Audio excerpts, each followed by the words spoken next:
Now back to Zelensky. Is he just a puppet of the ardent nationalists around him, doing and saying, as the actor he has been, what they want?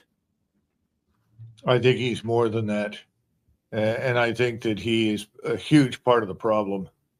He's taken this acting job far more seriously than I think anybody thought he would. Remember, when he was elected on a platform telling the Ukrainian people, I will sit down with the Russians and iron out our differences and come to some sort of agreement. And we know that the opposite happened. I think he takes himself very seriously at this point. And obviously, Secretary or Foreign Minister Lavrov is correct. And I don't think, frankly, President Trump should have involved himself at all. From the very beginning, I've urged him to say, look, it's not my war. I didn't start it. I didn't want it. I'm ending any further support to this regime in Kiev. They must negotiate an end to this war. And then I'm removing everybody who is in Ukraine, who's an American. I'm getting them out. He didn't do that because people surrounding him said, listen, Mr. President, if you do that, they'll accuse you of losing Ukraine. Another refrain of this, who lost China back in the 1950s. That's all nonsense.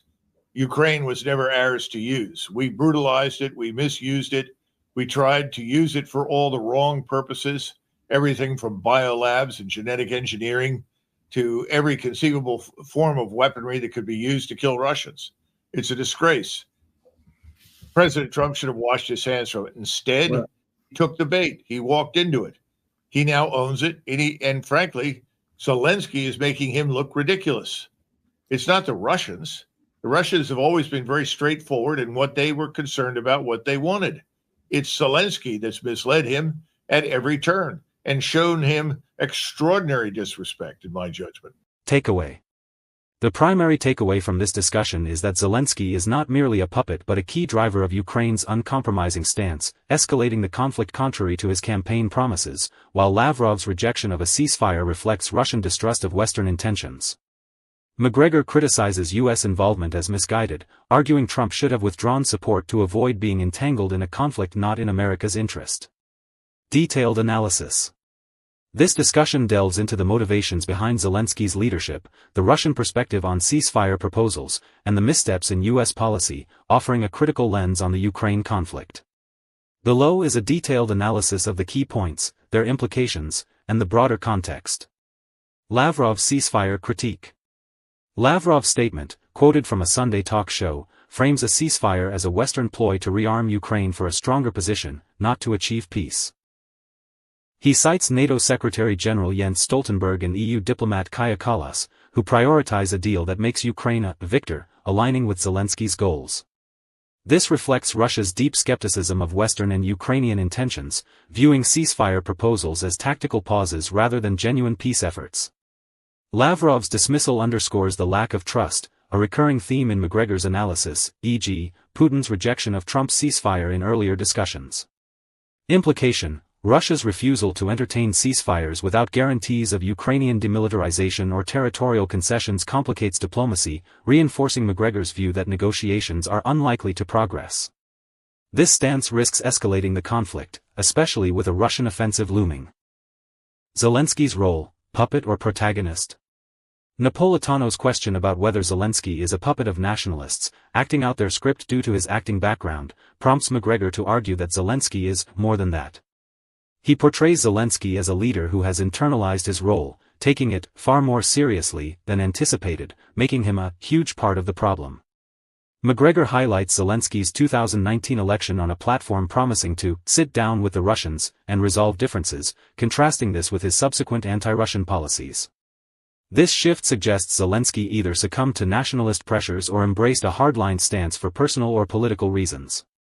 Macgregor leans toward the latter, suggesting Zelenskyy's ego and self-perception as Ukraine's savior drive his actions. The actor analogy is significant. Zelenskyy's background as a comedian and performer may have led observers to underestimate his agency, but Macgregor argues he has fully embraced his role as Ukraine's wartime leader, driving the conflict's escalation. Implication: Zelensky's transformation from a peace advocate to a war leader complicates negotiations, as his personal investment in the conflict may override pragmatic considerations. This shift also risks alienating war-weary Ukrainians, noted in earlier discussions, potentially destabilizing his leadership if public support wanes. Zelensky's campaign betrayal. Macgregor emphasizes that Zelensky's 2019 campaign promised dialogue with Russia, a pledge that won him 73% of the vote in a landslide against Petro Poroshenko. However, post-election, Zelensky pursued policies escalating tensions, such as strengthening ties with NATO and rejecting Minsk agreements. This reversal could stem from multiple factors: pressure from nationalist factions, e.g. far-right groups like Azov, Western encouragement to confront Russia, or Zelensky's own evolution into a nationalist figurehead. Macgregor leans toward the latter, suggesting Zelensky's ego and self-perception as Ukraine's savior drive his actions.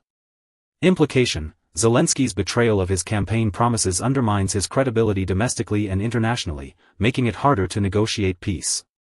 It also fuels Russian narratives that Ukraine's leadership cannot be trusted, further entrenching the conflict. U.S. policy and Trump's missteps. Macgregor criticizes Trump's involvement in Ukraine, arguing he should have declared it, "not my war," and withdrawn all support, including removing U.S. personnel. Instead, Trump's advisors, fearing accusations of losing Ukraine, akin to who lost China, in the 1950s, pushed him to engage, leading to his entanglement. The reference to Ukraine's misuse for biolabs and weaponry to kill Russians reflects Macgregor's view that U.S. policy has exploited Ukraine for anti-Russian objectives, not strategic interests. This aligns with his broader argument, in later discussions, that Ukraine is not vital to U.S. security.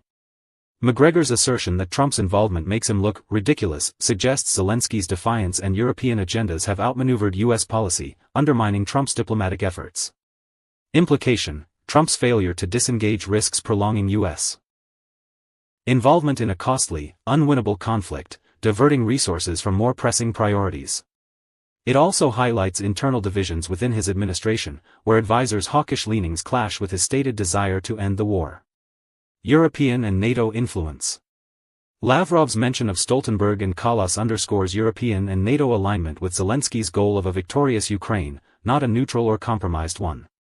This suggests a coordinated Western strategy to prolong the conflict, countering Trump's ceasefire initiative. Macgregor's agreement with Lavrov implies that European leaders are exploiting Trump's proposal to buy time for Ukraine, reinforcing Russian perceptions of Western duplicity. Implication: the divergence between U.S. and European objectives complicates Trump's diplomacy, as allies prioritize Ukraine's military strength over peace. This could strain transatlantic relations and embolden Russia to escalate militarily to preempt Ukrainian rearmament. Historical analogies and strategic context. The "who lost China" analogy invokes Cold War-era fears of being blamed for geopolitical losses, suggesting Trump's advisors are driven by domestic political considerations rather than strategic clarity. This mirrors historical U.S. foreign policy errors where fear of appearing weak led to prolonged conflicts, e.g., Vietnam.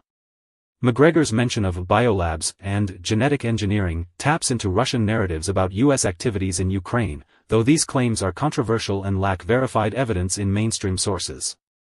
They reflect Macgregor's broader critique of U.S. interventionism. Implication: the historical analogy warns of repeating past mistakes, while the biolab reference risks polarizing viewers, as it aligns with contested narratives. Both underscore Macgregor's view that U.S. policy is misguided and detached from national interests. Broader context. This discussion builds on earlier talks of Zelensky's intransigence, adding the Russian perspective and U.S. policy failures. It reflects the April 2025 context, where Trump's administration faces pressure to resolve the Ukraine conflict amid Russian territorial gains and Ukraine's dependence on Western aid. Zelensky's shift from peace advocate to war leader mirrors broader trends in Ukrainian nationalism, intensified since the 2014 Maidan revolution, which alienated Russian-speaking regions and provoked Russian intervention.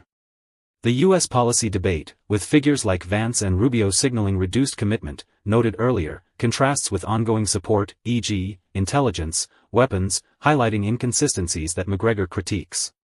Russian military advances in 2025, coupled with Ukraine's strained resources, underscore the urgency of resolving the conflict, making Zelensky's defiance and Western support pivotal factors.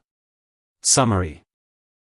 In this discussion, Colonel Macgregor argues that Zelenskyy is not just a puppet of Ukrainian nationalists but a central driver of the conflict, having abandoned his 2019 campaign promise to negotiate with Russia for a hardline stance.